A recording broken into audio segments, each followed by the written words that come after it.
Hi, it's Richard here again from Front Fit Adventure, and today we're going to be reviewing the Snow Peak fire pit, and this one's from Drifter. There's lots of different models you can get and different combinations. This one here is the Luke the Drifter combo, which is essentially a Snow Peak large fire pit with some of the accessories. So it comes in a Drifter canvas bag, so they make this up specially for this kit, and we'll show you what's inside.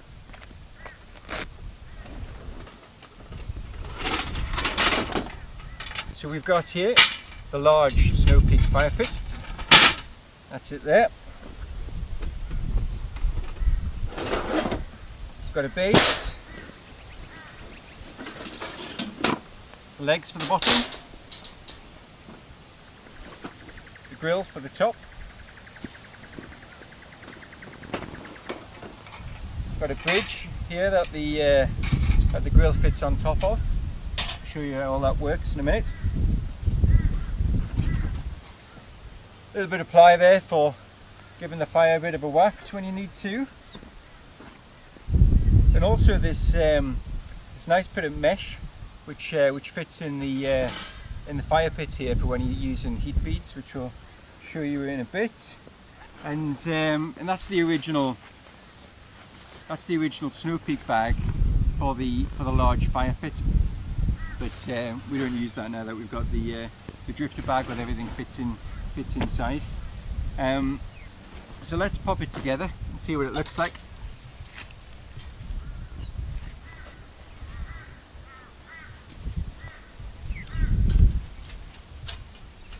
So the great thing about having the little legs on the bottom here is you can keep it off the grass, and keeps it pretty stable.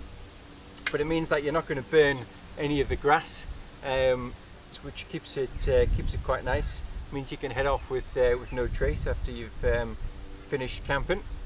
So the feet here, this sort of unit goes in two different ways.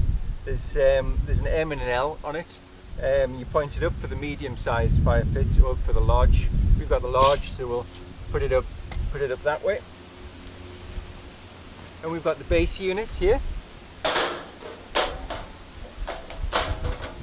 which sort of clips in there. And then the fire pit pops on top.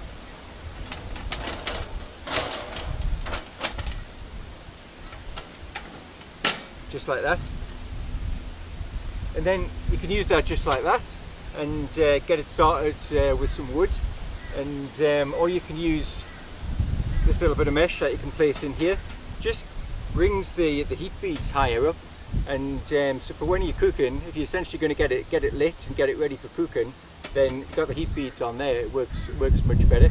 And then after you finish cooking, you can build it up and use it as a nice fire to keep you warm in the evening. So the bridge unit has different settings on it. So if we different height adjustments, we pop that on there. Same on the other side.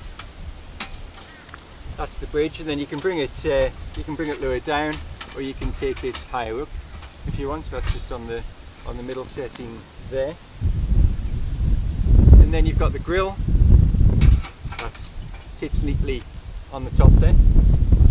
So you can get this in lots of different combinations. You can have a sort of a half a grill, half a hot plate. You can have a full hot plate. Lots of different things you can do with it, but pretty much this is one of our sort of key pieces of cooking equipment that we're using on this trip.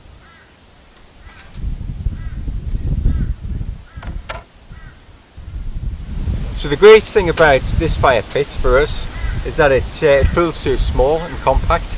Fits in the trailer in the top of the canopy really nicely, and you haven't got any sort of big bits that you've got to store somewhere. So it works really well from that perspective. So what we'll do is we'll get a fire going later on. It's a bit early yet to pop it on, but we'll get it on later and we'll come back and have a look at it. Hi, back again. Got the fire lit in the Snow Peak fire pit now. Just got some wood on there. We'll let it burn down a little bit, and then we'll get some heat beads on and do some cooking on there tonight. We've got a little Uniflame heat bead starter on its way. So we'll give that a go when it arrives, and should just be able to light the heat beads off the little mesh on the bottom of the Snow Peak fire pit there. Probably about half an hour to light them, and then away we go, rather than starting with wood and then adding the heat beads to it. So that's us for the night, ready for dinner, and see you again soon.